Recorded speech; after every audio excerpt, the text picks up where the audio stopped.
it's just reflective of people's intentions, right? I think we should think about it more that way, because like that they're choosing that, consciously. They know exactly what they're doing. They know exactly who they're going to hurt. They know exactly who they're going to help themselves, right? And so, it's just a different choice. Is it?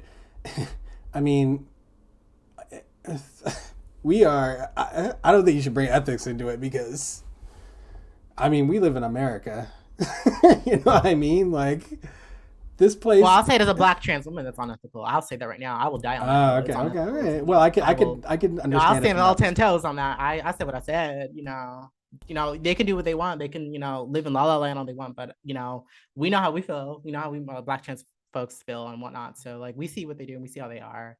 Like I said, like I'm someone that's like well known in my college town, and I'll go to a party, and the very few BIPOC people that they're cool with, because I don't know how they got known or whatnot, or how people found out about them, but like I had a whole different like way that people found out about me in a very radical way. So, maybe we don't have the same politics, they're not as radical as me or whatnot, but like I see how people be moving, and I can barely get a hello out of the bitch. They sound like Minnie Mouse when they talk to me or whatnot. So I'm very clear.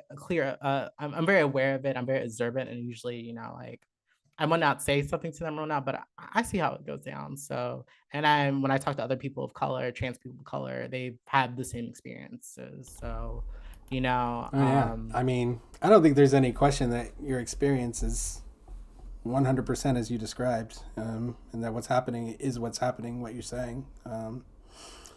It's very I've been funny. Like, one intimidated. thing I always talk about on Yeah. the show is that, like, I feel like many, not most, but many racialized white people who have come on this program have said how horrible it is to be called racist. But like, really, I don't care what I'm called. I don't care. People have called me racist, like tons of people, and it's annoying. But like, I don't have the same kind of emotional connection to having that label put on me that racialized white people do.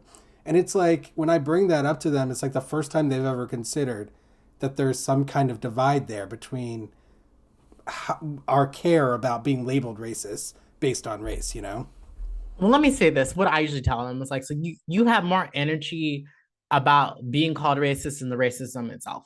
You put all your energy, you're showing your white fragility in that moment. So you're sitting here like you're getting told why what you did was racist, and it's very clear why, or we tell you why, and you're still stuck on just me uttering that. You're still stuck on the first sentence when I called you racist, and you prioritize your own feelings and whatnot. So that just goes back to just white fragility Yeah, 101. I had the same experience And when I was like at somebody's lake house, and the person who owned the lake house, I was having a conversation with her, and she was like, "Oh, I love Candace Owens," and I was just like, oh well, Lord.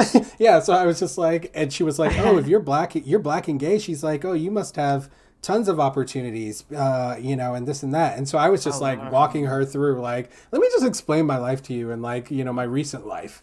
And so I'm just like, breaking down her like illusory imaginary like world. And Oh one man. thing that I realized is that she was more angry at me for doing that breaking down of her like Because you made her imagination think. You forced her to think. than the actual experiences that I had that I was telling her. No, yeah, that's crazy. That's like we have all these grants and shit for us, or all these like, yeah, there's scholarships for all these black trans women. I must be having all these opportunities waiting for me. People want to interview me right away. I'm gonna have the same opportunities as a ContraPoints or as a Dylan Mulvaney or whatnot. No, hell no. That's what I've been talking about. I've been talking about like we don't have like my next video is about like how we want the same support, access, success as our white counterparts. So no, that's crazy. Like when people talk about like you guys are literally like so out of touch. Like you don't realize like you could easily look up a data of just how our pay difference. But yeah, they're But a not lot of reading. people That's the are thing. just that far out of touch. They don't want to know. They want They to don't even do the remain. basic reading. The other thing is a lot of people are out of people are they don't have the range. A lot of people just don't have the range and they want to speak without like I've dated someone that didn't have the range. I want to argue with me. I'm like, how dare you? How dare you date someone that was an activist, done all this work, and you think you could go at me on this? So, it wasn't working. So